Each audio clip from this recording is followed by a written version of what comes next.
پر جھپٹتے ہیں۔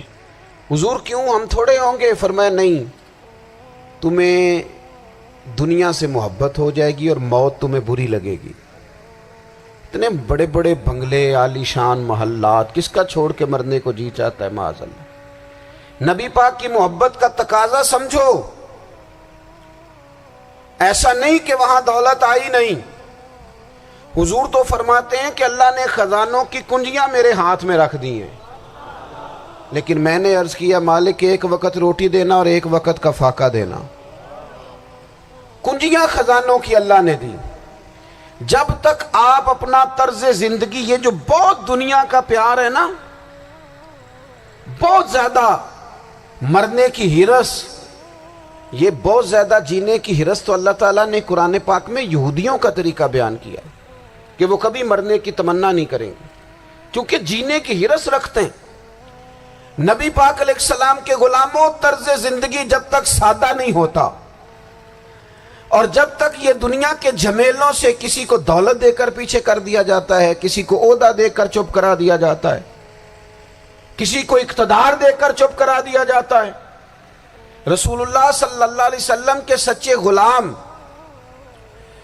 انہیں ایک بات کی سمجھ آ گئی تھی کہ ہمیں ہمارے رب نے کہا ہے قُلْ إِن كُنْتُمْ تُحِبُّونَ اللَّهَ فَاتَّبِعُونِي يُحْبِبْكُمُ اللَّهُ۔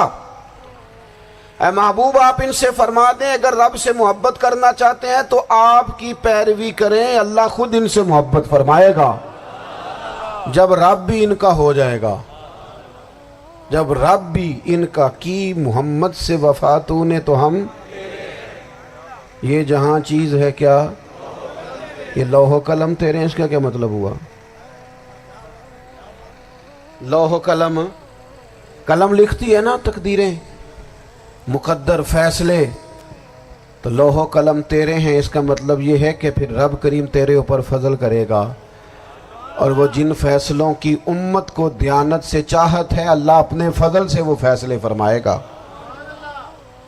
جب تک زندگی حضور کی غلامی کی طرف نہیں جاتی وہ اللہ تعالیٰ کی تائید نہیں پاتی۔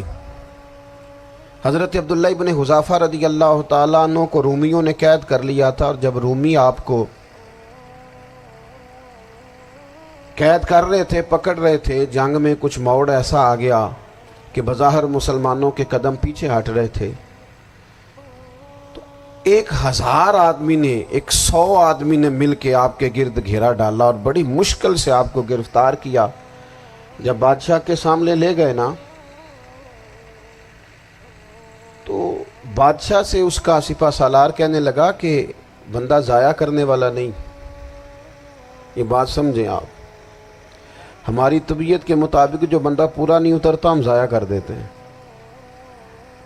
حالانکہ اگر آپ کو مخالف صف میں بندہ کام کا نظر آئے تو آپ غور فرمائیں کہ یہ ہمارے قافلہ محبت میں کیسے شامل ہو سکتا ہے، اس کے لیے جد و جہد کریں تاکہ اس سے کام لیا جا سکے۔ اس نے کہا، روم کے بادشاہ نے، بندہ ضائع کرنے والا نہیں۔ وزیر نے کہا بادشاہ سے، اس نے کہا کیا کریں؟ کچھ ایسا کریں کہ یہ معاذ اللہ ہمارے دین میں آ جائے۔ اور قرآن مجید نے واضح کہہ دیا ہے کہ یہودی اور عیسائی تم سے راضی نہیں ہو سکتے حتی تتبع ملتہم، جب تک کہ تم ان کے دین کی پیروی نہ کرو، ان کو کسی طریقے سے معاذ اللہ عیسائی بنایا جائے۔ تو بادشاہ کہنے لگا 2-3 چیزیں ہیں جس سے کوئی بندہ بھی خریدا جا سکتا ہے، کر لیتے ہیں بات۔ اس نے سب سے پہلے حضرت عبداللہ ابن حذافہ سے کہا کہ جتنے پیسے آپ کہیں گے آپ کو ملیں گے، آپ اس دین میں آ جائیں معاذ اللہ۔ تو حضرت عبداللہ ابن حذافہ نا، کچھ لوگ بڑے سیانے ہوتے ہیں، بردبار ہوتے ہیں، بعض باتوں پر غصہ نہیں کرتے، ہنستے ہیں۔ حضرت عبداللہ ابن حذافہ ہنس پڑے، فرمانے لگے تجھے کس نے بادشاہ بنایا؟ تو بڑا بیوقوف آدمی ہے۔ اس نے کہا کیا مطلب؟ فرمانے لگے نادان، میں تو تلوار لے کے میدان میں آیا ہوں، مجھے دولت کمانی ہوتی میں تجارت کرتا، میں تجارت نہیں کر رہا، میں تو شہادت کے لیے نکلا ہوا ہوں، اور تو مجھے کہہ رہا ہے پیسے لے لے، کو عقل کی بات کر۔ اس نے دوسری بات کی، اس نے کہا کہ میں بادشاہ ہوں، میرے نیچے جتنے بھی عہدے ہیں، وزیر، مشیر، وزیر خزانہ، جو آپ عہدہ کہیں گے آپ کو دے دیا جائے گا، آپ اس طرف آ جائیں۔ تو حضرت عبداللہ ابن حذافہ کہنے لگے پھر کہتا ہوں تو بڑا نادان ہے۔ فرمانے لگے میں حضور کا صحابی ہوں، اور صحابی ہونے سے بڑا عہدہ دنیا میں ہے ہی کوئی نہیں۔ صحابہ وہ صحابہ جن کی ہر صبح عید ہوتی تھی، خدا کا قرب حاصل تھا، نبی کی دید ہوتی تھی۔ کہا تو مجھے لالچ دے رہا ہے۔ اب انہوں نے ایک نئی چال چلی۔